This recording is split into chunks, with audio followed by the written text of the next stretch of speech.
Our next speaker will be embarking on a quest for evidence-based technical debt management, and this is Markus Borg. Welcome on stage.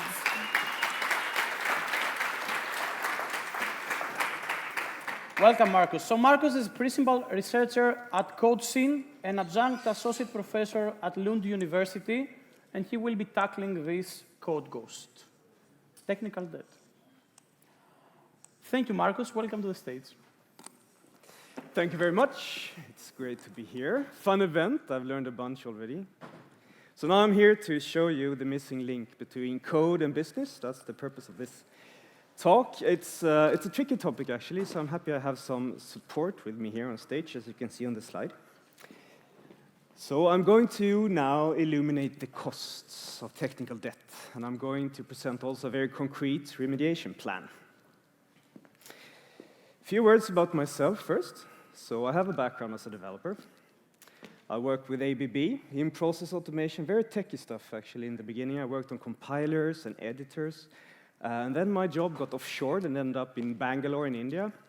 And I didn't want to follow, so I returned to the university to pursue a PhD in software engineering. So that was Lund University, and I did a very data-oriented PhD. I tried to apply machine learning in various sorts to automate various tasks in software engineering. This was before deep learning was a thing. Then I worked for 7 years with RISE, Research Institutes of Sweden. It's a state-owned institute trying to bridge academic research and industry practice. And this is something I feel very passionately about, and that's why I'm so happy to be here and talk to you now. Since November last year, I actually switched back to the private sector, so I'm primarily now with CodeScene. And CodeScene is a software engineering intelligence product. It's a product company, so we collect a lot of data from software projects. It's both the technical code analysis stuff and also the human factors and social aspects we've been talking about quite a bit during the day, actually. How developers together commit to code bases. We mine Git logs. We had a workshop about that yesterday. You might have attended that one. And yes, we do have a pair programming feature, actually, in the software engineering intelligence platform. And then I'm also with the university. So Lund University, I teach. I'm an adjunct associate professor, 20% there. I supervise PhD students. And it's fun to be from Lund now, actually, because we just had our first Nobel Prize. So I had nothing to do with that whatsoever, of course. It was in physics a few weeks ago, but it's a major milestone for a university. So it's quite cool. And I'm going to let that inspire me a little bit as I move along today. So this is what we have in front of us now. I'm going to talk about science. So here comes the Nobel stuff. And then technical debt. And then I'm going to talk about the mission we have as a company. And then finally comes the good stuff then, the missing link, the evidence. So first comes Professor Calculus here. And I must say first that as a scientist, it's very humbling to be here in Athens. There's so much philosophy of science that originated here, so it's really cool. Science is a big word. What do we actually mean by it? Well, we can say it's a human undertaking for the search of knowledge.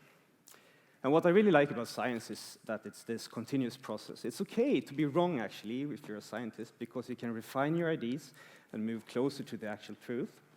It's like this picture of reality that we keep on painting, explaining how things work. And to make things a bit easier for us as scientists, we sometimes split knowledge creation into two camps. So this is the most complicated word I'm going to show today. Maybe it's not so complicated for you, actually. You're Greek. Epistemology, so it's the study of knowledge. So to make it simple, we talk about rationalism, and the other camp is empiricism.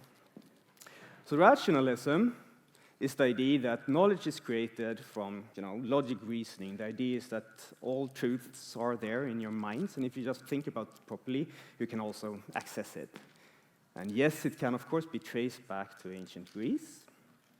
Empiricism, on the other hand here, it's the idea that knowledge is created from experience, from using your sensory organs. So you observe things and you draw conclusions based on that. And yes, that can also be traced back to ancient Greece. And that, I think, is really, really cool. In practice, there is an interplay between the different schools of thought here. But in software development, it's interesting to see how both camps are very well represented. So we have rationalism being represented by theoretical computer science, like the mathematically founded algorithms and data structures and the like. And then we have the camp I nowadays mostly belong to, the empirical software engineering research community. So we go to industry, observe and see how things are done, and then we try to build knowledge in that way. Theory is also a word I want to mention here now. It's kind of a pretentious word. I want to bring it down to something we can actually discuss and make less scary. So I want to say it's really about the belief that there is a pattern in observable events. And software engineering as an academic discipline is fairly new. It hasn't been around that long, and we haven't been good at theory building. But still, there are a few patterns that have names and are recognized in this community, and I think you know about them. For example, one popular one is Brooks' law. Conway's law is another one. I heard this one being mentioned yesterday at the conference. Maybe you've heard about Manny Lehman's laws of software evolution. If you haven't, it doesn't matter so much. But there are some theories there. And I would say now that we start to see the outer shapes of a new theory we like to call healthy code, wealthy business, or something along those lines. And when you have a theory, you want to see things that are in line with what your theory could predict. So you want to have empirical support for your ideas then. We talk about different levels of strength of the evidence. And there are a few things you can do to improve the strength of evidence. The number one is, of course, to apply scientific methods as you study. These have evolved over centuries, so we know they are quite good at what they're doing. Working with large samples is one thing. Studying phenomena in different contexts to see how they generalize, another thing.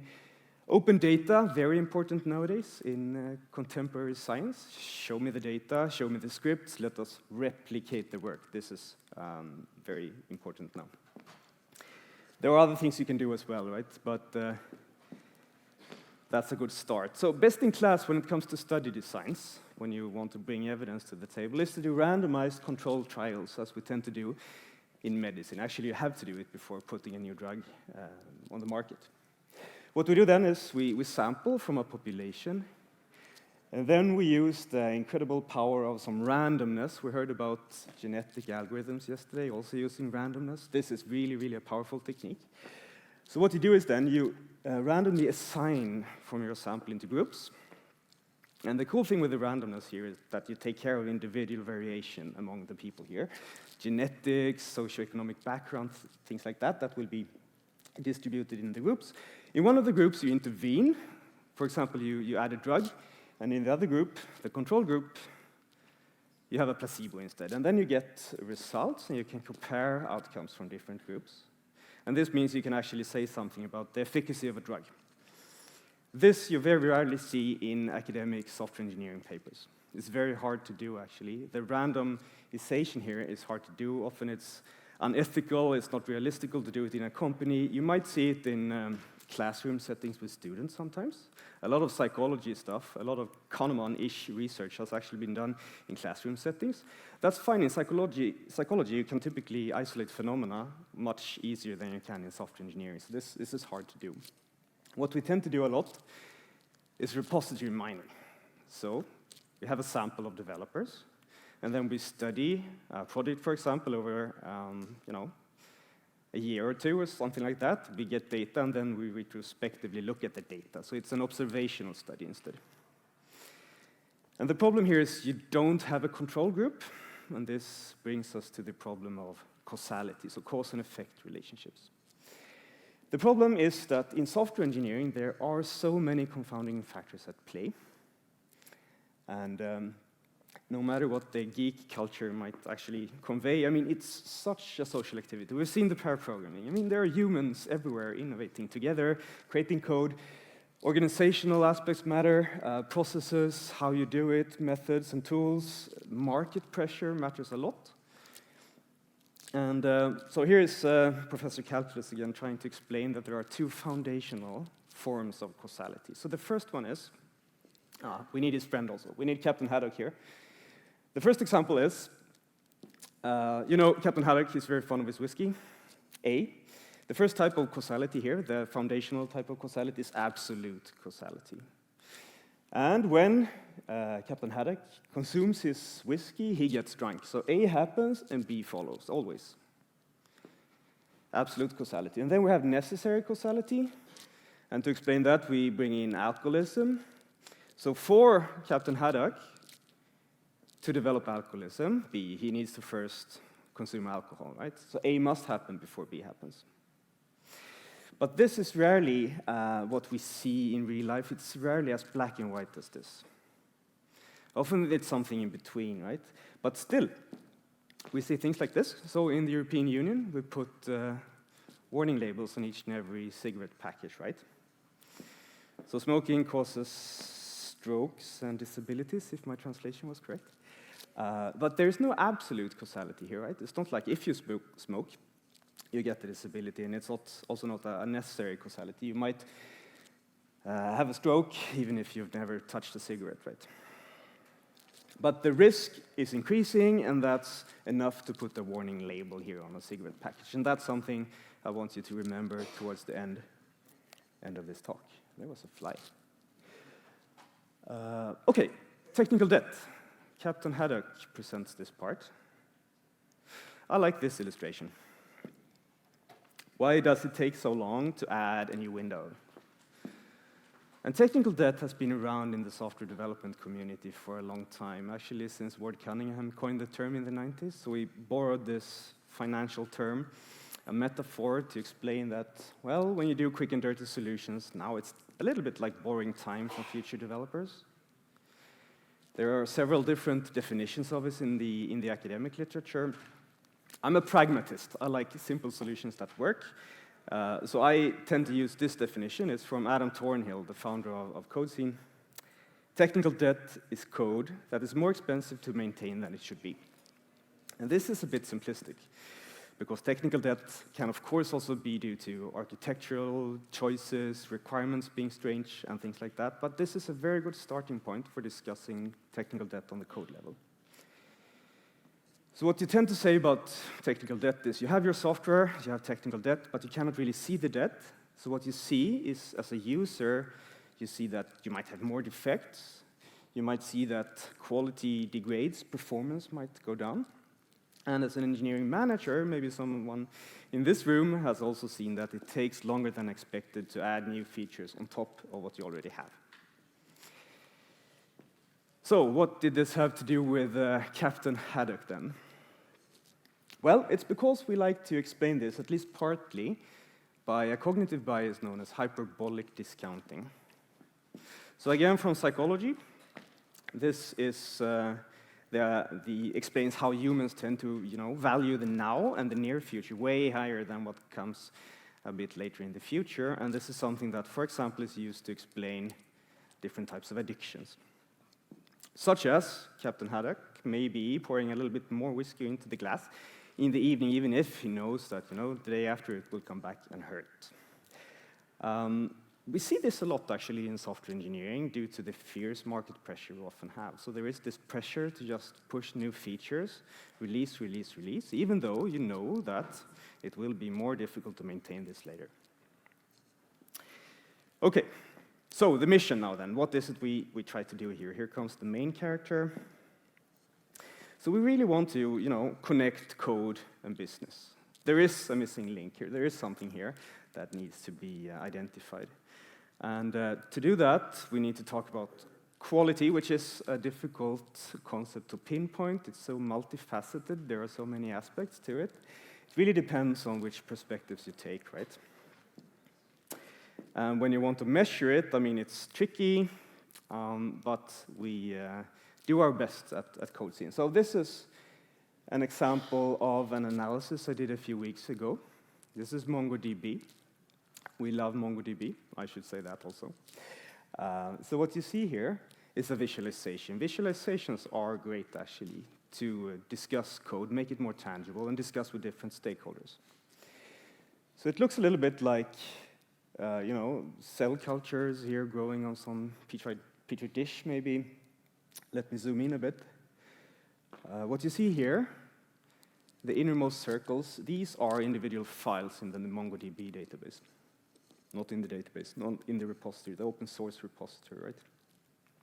And the diameter of the files here, of the circles, that maps to the number of lines of code of these files.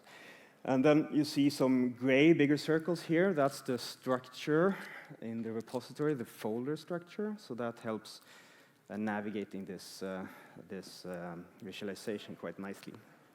And then we have this traffic light coloring scheme, as you see here. And to do that, we, of course, need to have this quality metric we're using. So we have code health as our quality metric. It's an aggregated metric. It's based on 25 or so different code smells, a little bit depending on which language you're actually using. And they are selected from the literature. Examples have almost been presented by the previous speaker, actually. From the academic literature, those code smells that are known to increase the cognitive load on the developers trying to comprehend what the code actually does.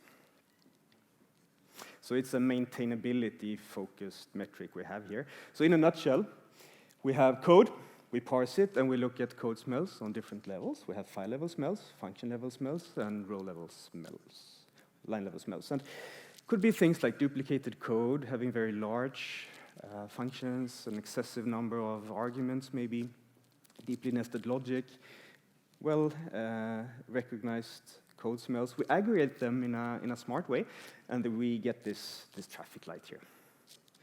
And under the hood, we have a scale here between 1 and 10. So 10 means really solid code, easy to understand. And then every time we find one of those code smells, we penalize the file. So we deduct from this score. And if we reach the red level here, then it's quite bad. But it's very important to be aware of. I mean, all code is not equal. Far from it, actually. You can always find bad code in any project, I think. Most projects, at least, if they're big enough. But what you see is this distribution when it comes to how individual files are changed.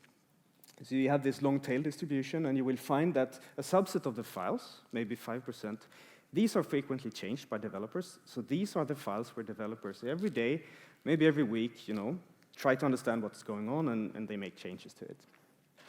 And in the technical debt lingo, we say that these are the files where the interest rate on the technical debt is high.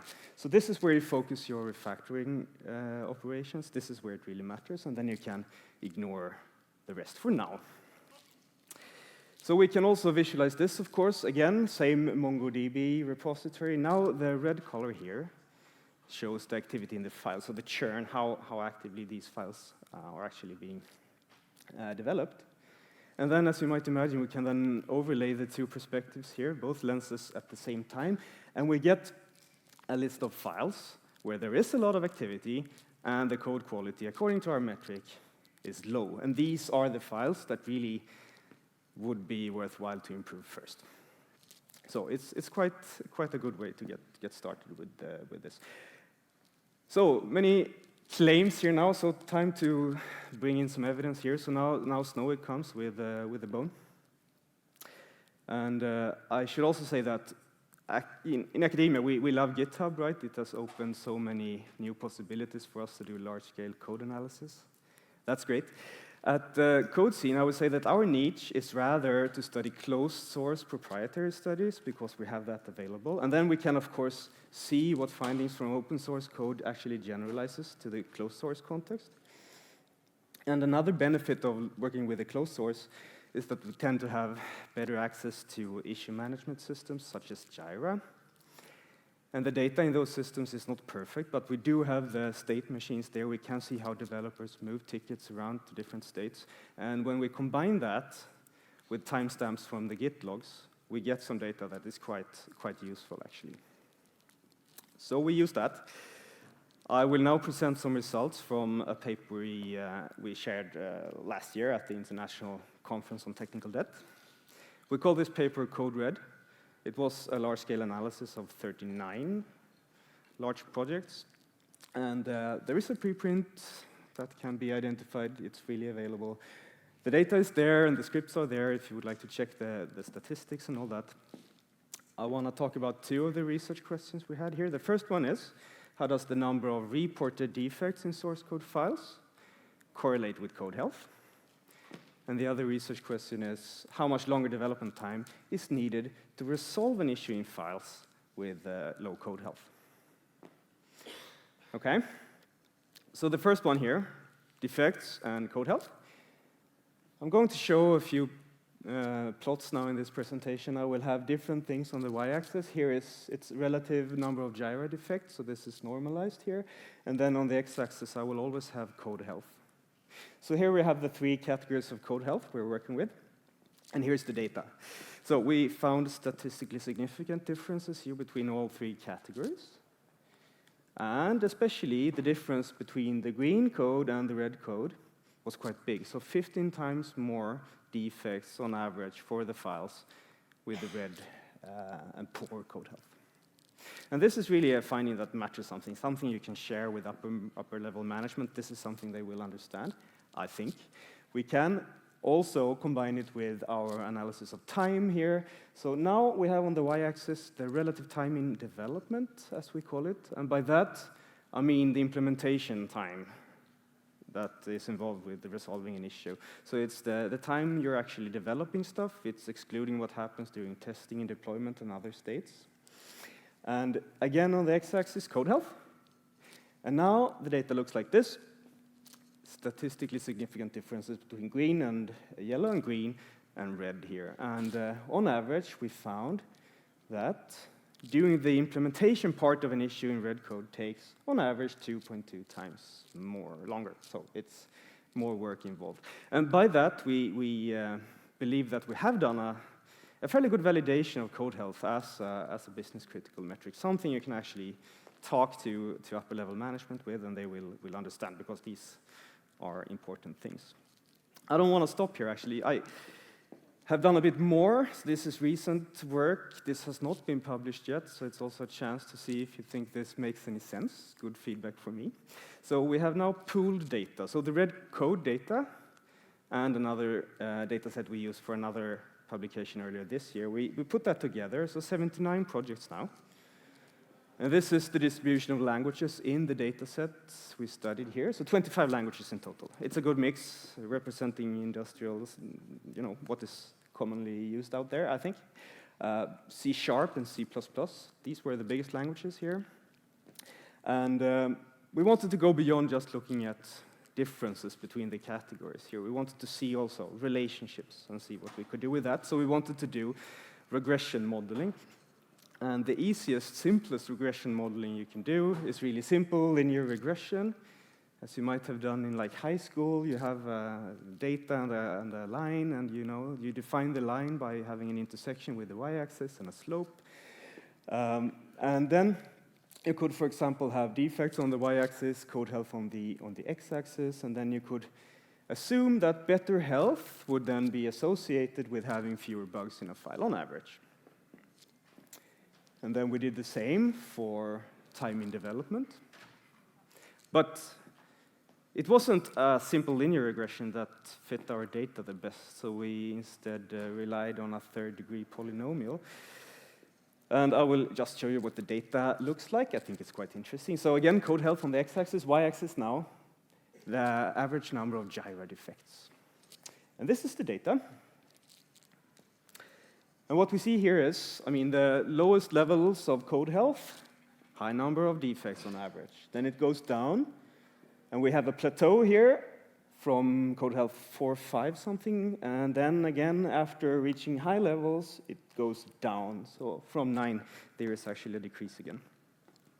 And you also see here in the blue band here around the average line, it's an uncertainty estimate here. We did statistical bootstrapping to get some input about the uncertainty, and that becomes more interesting now in the next plot. So now we have code health here, and on the y-axis we have time in development, in minutes. And the data looks like this. A lot of uncertainty here. Time is more difficult, for sure. And what we see here is that we have a peak here, around 3 and 4, and then the average time to do the implementation part of a gyration goes down as the code health gets better. And in the very end here of the interval, around 10, the uncertainty is quite small. And it's also based on the distribution of the data. We have a lot of data in the right side of this illustration, not so much on the left side. Most code out there is actually not as bad I mean, most code is green, I must say that. So this is quite cool. And now I'm going to move into a concept I usually stay away from, but we heard a bit about it in the previous talk as well. Baruch talked about this, right? Productivity. It's also hard in software engineering. There are so many things that influence it, and you can measure it in different ways, and it's hard. So here comes Professor Calculus with a very pragmatic model again. And let's see if you think this one makes any sense. So let's say that you have a value creation in a software organization. And this one can be said to be equal to the production capacity of the organization, and that's the theoretical maximum output you have in your development team, right? What they could do if everything was perfect, no interruptions and stuff like that. And that's multiplied by the efficiency. That's actually where the interruptions would be. I take that back. So efficiency, the utilization rate of your development team. So it can be replaced here by 1 minus the fraction of unplanned work you have. So interruptions would be typical unplanned work here. Bug fixes is also typically included. And then we can work with proportionalities here. And I want you to make 2 assumptions here. Here is the model again, the pragmatic model. Let's now assume that the capacity of the development organization you have is inversely proportional to the time in development. So if you, on average, close your Jira tickets faster, your capacity is higher. Okay? And then the other one is that the unplanned work, the fraction of unplanned work, it's proportional to the number of defects you have. So if you have fewer defects, you will also have less unplanned work, and you can focus more on what really matters. So by doing this, we can multiply our 2 regression models together, actually, and start speculating a little bit about the relative value of change in code health. So let's look at a file now here with a code health of 5.2. This is quite low, actually. Again, code health, this is the last slide. Code health on the x-axis, on the y-axis, the relative change here in value creation. And the data looks like this. And what you see here, the red dot, that's the starting point, 5.2. You can see that if you would have a lower code health, that would be associated then with lower levels of value creation, right? So, but we don't want to go there. We want to improve things and see what happens. And we see how higher code health then would mean more value creation. And then something interesting happens here in the upper end of this curve. Because you could perhaps have expected to see some diminishing returns here as you go towards the very high levels. But we see the opposite, actually. We see that it accelerates here, according to our data and our pragmatic model. So, I mean, the difference between having great code and having really perfect code, that's a big difference, actually, in the value creation. And another way of putting this would be that introducing the code smells here in the hotspots where developers actually work, I mean, even introducing the first hotspot will be costly. And so my recommendation there is really to, stay vigilant and, watch those files where developers actually work a lot. And then there is also this second law of software evolution from Manny Lehman that says if you have this evolving system, you must also, constantly work on maintaining the current quality level, otherwise it will deteriorate. So it's a slippery slope also. So there is something you have to do here, and this illustration, I think, tells many interesting things, and we could discuss that also after this talk if you're interested. But okay, so what do we do with this? Here comes Thompson and Thompson then, representing upper management, the C-level. And what I want to say is that we need to escalate the code quality to the boardrooms because it is a business-critical KPI. And this is something we all need to work on, actually, because I don't think it's being discussed very much in those rooms at the moment. So the development community has some work to do there. There is good data. There is evidence here. I mean, we produce evidence, others produce evidence. And when it's time to actually refactor stuff when you get the budget to improve things, focus where it really matters, where you get bang for the buck, right? Look at those hotspots where you have a lot of activity and also poor code. And then, finally then, just like we put those warning labels on cigarette packages, I would like to put warning labels on code, because technical debt, it causes defects and it slows down evolution. Thank you very much.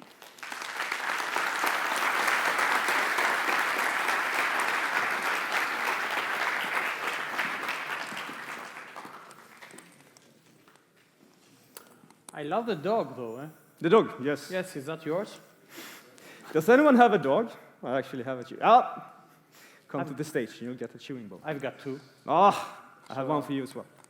Sorry for that, I'm a dog lover. Sorry for any cat persons in the audience. Very nice speech, though. Let's head up on the questions. First one, what are the top 3 evidence-based strategies we can adopt right now to prevent it from piling up and impacting our project's health in the long run? Yeah, evidence-based strategies. Evidence-based, I mean, there isn't too much evidence-based research yet. There is a lot of associations here, as you've seen here, correlations out there. But I mean, starting by measuring things is a really good idea. I mean, it's there are good tools out there. I mean, there's obviously CodeScene and others as well. There are good free tools also from the research community that you can use to get to start and get the baseline, and then at least you have a starting point, and then you can improve from there. I think trying to not making things worse is a really good starting thing. You want 3 evidence-based strategies. Oh, wow. But how do you know you're not making things worse when you write it? Yeah, I mean, measuring things is a really good idea, and connecting the tools to your CI pipelines, I would say. I mean, try to identify things as fast as you can, and try to improve it before you actually push the stuff, right? So that's, before you merge, I would say. That's a good thing. I mean, there are good tools also available in the editors these days, so you can also, really try left shifting this quality control. And as a developer, I would really recommend using tools like that. Awesome. And the second question for you is preventing technical debt part of managing it. What can we do about it? Preventive work is, of course, very important, yes, and there are many things to do there. I mean, a very good thing when it comes to preventing stuff is training. I mean, awareness, making sure you're on the same page. Pairing is a great way to, sharing expectations on what code should be like, so that's a good thing. Coding conventions and stuff like that, yeah, for sure, that's preventive work, and that's definitely part of managing it, I would say. And something we need to train to be on the culture, actually, right? It must be given into the developers as a knowledge at first, and then they need to adapt to this culture. Yep, sure, and there can be differences also among company cultures. I mean, you might have preferences when it comes to how you should express yourself in code, but start communicating your ideas. I think that's very important. I mean, it's something that we all need to do. Also, sometimes what we get is on the job, when we have a part of code that needs to be implemented, the thing is that we have to do it as fast as possible, just for the sake of the customer, and then we just skip every quality, skip every left shifting, and this, of course, augments the code debt. Yeah, we live in a market-driven development context, right? So that's the truth. I mean, sometimes you really need to push things out, right? But being aware of it, taking notes, actually annotating stuff where you would need to do something about it and plan for it, right? It needs to go into the sprint planning too. I mean, remedying this. Super. Yes. Markus, it's our pleasure having you here. Thank you very much. so much Thank you for joining us. Thank you.